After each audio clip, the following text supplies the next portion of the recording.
చిలకమర్తి గారు మీకు పాయింట్ ఉందా? సత్య గారు ఇందాక నుంచి అవకాశం కోసం వేచి ఉన్నారు. రండి చెప్పండి.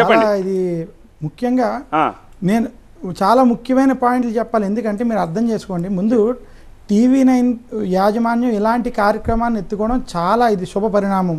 ముందు TV9 యాజమాన్యానికి ధన్యవాదాలు తెలియజేస్తూ అక్కడ ఉన్నటువంటి పండితులందరికీ కూడా ధన్యవాదాలు తెలియజేస్తున్నాను. చెప్పండి. అసలు ఇక్కడ ప్రజలందరూ కూడా ఒక విషయం కన్ఫ్యూజ్ అవ్వకుండా అర్థం చేసుకోవాల్సింది ఏంటంటే, జ్యోతిష్ శాస్త్రం సరైనటువంటి శాస్త్రం. అందులో ఎలాంటి మీరు అడిగిన మొట్టమొదటి ప్రశ్నకి సమాధానం చెప్పి నేను చెప్తున్నాను. ఇక్కడ ఉన్నటువంటి పండితులు ఎవరు కూడా ఎవరు గొప్ప కాదు, ఎవరు తప్పు కాదు, ఎవరు రైట్ కాదు. ఒక్కసారి ఇది అర్థం చేసుకోవాల్సింది ఏంటంటే, జ్యోతిష్ శాస్త్రం ఎలాగ డాక్టర్లో ఒక డాక్టర్కి హస్తవాకి, ఒక డాక్టర్కి నాలెడ్జ్ ఎక్కువ ఉంటుంది, హస్తవాకి ఉంటుంది. ఈ పాజిటివ్ సైన్స్, ఈ జ్యోతిష్ శాస్త్రం ఏదైతే ఉన్నదో ఇందులో ఎవరి పరిజ్ఞానం మటుకు వారు విశేషించి వారి యొక్క విశ్లేషణ చెప్తున్నారు. కొంతమంది గోచారం అంటున్నారు, కొంతమంది ఇది అంటున్నారు. ఇది ఒక్కటి ప్రజలు గమనించాలని తెలియజేస్తూ, ఇది దీంట్లో ఒకరు అలా అన్నారు ఒకరు ఇలా అనేటువంటి అపోహలకు వెళ్లకుండా శాస్త్ర సమ్మతమైనటువంటిది ఏది ఉన్నదో, ఏ వాదన ఉన్నదో దాన్ని పరిగణనలోకి తీసుకోవాలని తెలియజేస్తూ, అందుకోసమే ఈ వేదిక చిలకమర్తి వారు. ఎందుకంటే బయట సోషల్ మీడియాలో కానీ మీరు చూస్తున్నారు ట్రోల్స్ కానీ మీమ్స్ కానీ ఎలా ఉన్నాయో.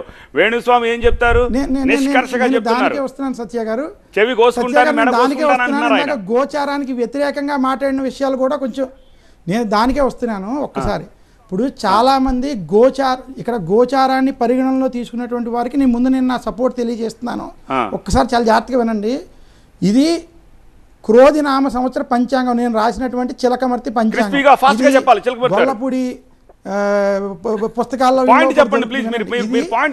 పంచాంగం కరెక్ట్గా ఒక్క నిమిషం పాయింట్ చెప్తున్నా. ఒక సంవత్సరం క్రితం ఈ పంచాంగం రాసే, ఇందులో 11వ పేజీలో ఈ క్రోధినామ సంవత్సరం, ఎందుకంటే అక్కడ ఉన్నటువంటి రాజాది నవనాయక ఫలితాల్లో కిందటి సంవత్సరం జూన్లో రాసి ఇది అక్టోబర్లో పబ్లికేషన్ అయిన పంచాంగంలో 11వ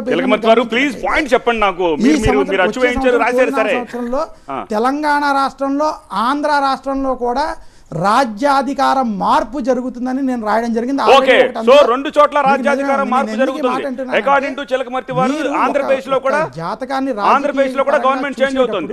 కానీ మరి ఈ జాతకాన్ని గురించి ఏం చెప్తారు చిలకమర్తి వారు? ఈ జాతకం గురించి ఏం చెప్తారు? మరి చక్రంలో ఉన్నటువంటి బలాబలాలు, దానితో పాటు గోచారాన్ని కనుక మీరు తీసుకోలేకపోతే కేవలం మహర్దశ మీద మాట్లాడడం సరైనటువంటి విధానం కాదు.